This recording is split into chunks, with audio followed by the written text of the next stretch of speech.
Halo, ketemu lagi di video ke-8 dari konten 8 kali puasa, 8 kali lebaran di perantauan. Alhamdulillah ini sudah masuk ke hari ke-8. Sudah nggak kerasa ya udah seminggu bikin konten berturut-turut selama sahur dan juga di YouTube saya. Semoga banyak kasih inspirasi juga dan juga motivasi untuk khususnya untuk teman-teman yang berada di perantauan ya, baik yang pertama kali maupun yang kesekian kalinya. Terima kasih juga yang sudah nonton. Semoga cukup relate dengan kehidupannya. Dan di hari ke-8 ini mungkin saya mau bahas tentang beberapa perubahan sih. Mungkin perubahan dalam diri saya yang sudah melewati 8 tahun, 8 kali puasa, 8 kali lebaran di perantauan ini. Kalau berbicara tentang perubahan sih, tentu perubahan paling besar adalah mental sih. Dari yang awalnya cuman dari yang awalnya masih mungkin dibilang masih ya namanya juga masih awal ya, masih lemah ketika di Jogja maupun di Boston selama 2-3 tahun berturut-turut itu. Memang agak sedih juga karena pertama kali jauh dari orang tua selama hidup ketika puasa dan juga lebaran. Tapi justru disitulah mental diri saya terbentuk gitu. Ketika harus jauh dari mereka, dan lebih tahan banting lagi ketika berada di perantauan, khususnya di saat bulan suci Ramadan, di saat bulan puasa, mana sudah harus menahan lapar, menahan haus, tapi juga menahan rasa rindu bersama dengan orang tua dan juga keluarga. Kemudian hal yang berubah lainnya adalah cara saya memandang duit. Karena mungkin selama 8 tahun berturut-turut itu ada bergantung kepada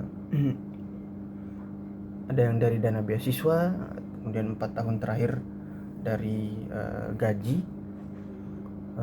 Di satu sisi memang mungkin tidak bisa pulang ya karena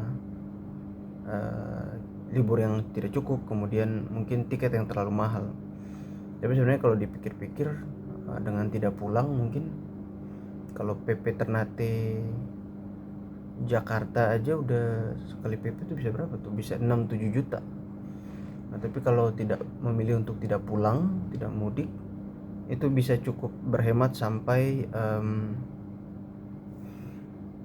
berapa ya, ya mungkin dari 7 juta itu bisa hemat 3,5 juta. Selebihnya tuh bisa untuk dibagi-bagi aja, dikirim untuk keluarga yang ada di kampung, untuk mereka ya THR-nya mereka lah, buat angpau lebaran.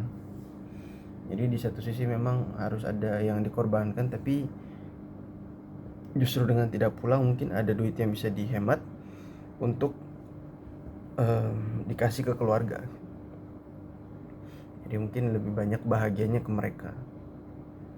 Kemudian ya memang lebih banyak untuk menabung juga sih di bulan puasa sebenarnya. Karena walaupun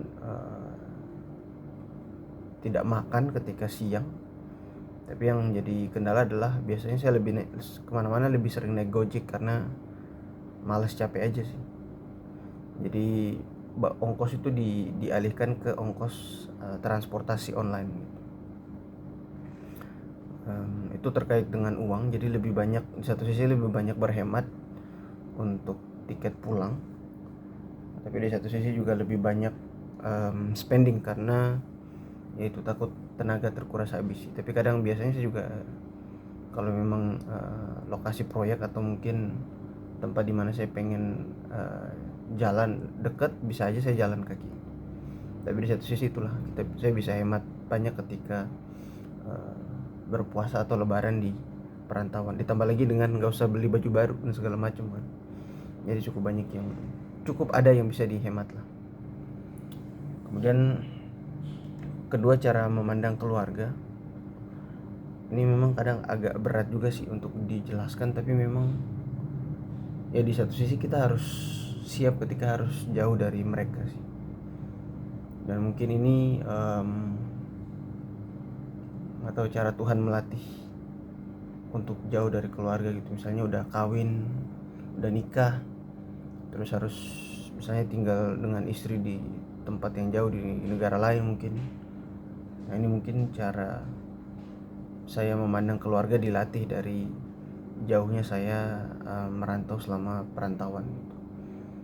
Ya belum lagi kalau ya udah harus berkeluarga, udah harus melihat istri, fokus istri, anak dan sebagainya. Ini cara Allah untuk ngasih saya pandangan berbeda aja sih. Kemudian yang ketiga adalah cara saya memaknai ibadah sih. Ini mungkin yang paling mendalam tuh cerita ketika di Boston sih, karena di sana tuh saya minoritas. Sewaktu berpuasa di sana juga orang makan aja, karena kebanyakan mayoritas non muslim. Jadi ya memang harus di sana teman yang paling terdekat itu adalah agama dan Tuhan gitu. Dan cara saya untuk mendekatkan diri ke Tuhan adalah dengan beribadah. Dari situlah saya mulai paham makna agama seperti apa gitu, karena bisa lebih mendekatkan kita dengan Tuhan ketika memang tidak ada siapa-siapa di saat jauh di perantauan, jauh dari keluarga. Jadi yang kita punya tuh hanyalah Tuhan, dan berkomunikasi dengan Allah tuh kayak lewat ibadah yang ada. Untungnya Islam itu benar-benar luar biasa, karena dalam sehari tuh kita dikasih kesempatan untuk bagaimana bisa ya berkomunikasi lah ya, bercerita, keluh kesah. Dalam sehari itu bisa sampai 5 kali, bahkan bisa lebih. Itulah yang benar-benar salah satu poin yang saya pelajari ketika berada di perantauan. Dan memang itu cukup terbentuk sampai sekarang, pelajaran selama di Jogja dan juga di Boston, dimana memang lebih membuat saya lebih menjadi seorang yang religius sih. Tapi sampai sekarang masih tetap berusaha untuk ya menjadi Islam yang seutuhnya aja sih. Ya itu mungkin beberapa hal terkait dengan perubahan pola pikir saya selama 8 tahun terakhir. Jadi di satu sisi memang ada yang harus dikorbankan, tapi di saat itulah ada beberapa hal yang terbentuk, salah satunya mental, kemudian cara pandang kita terhadap berbagai hal gitu, terutama agama. Oke, ini mungkin topik yang cukup dalam, tapi semoga bisa ngasih sesuatu untuk teman-teman yang nonton, terutama teman-teman yang ada di perantauan. Sekali lagi selamat berpuasa. Terima kasih sudah nonton video ini, dan kita lanjut lagi di video berikutnya di besok hari.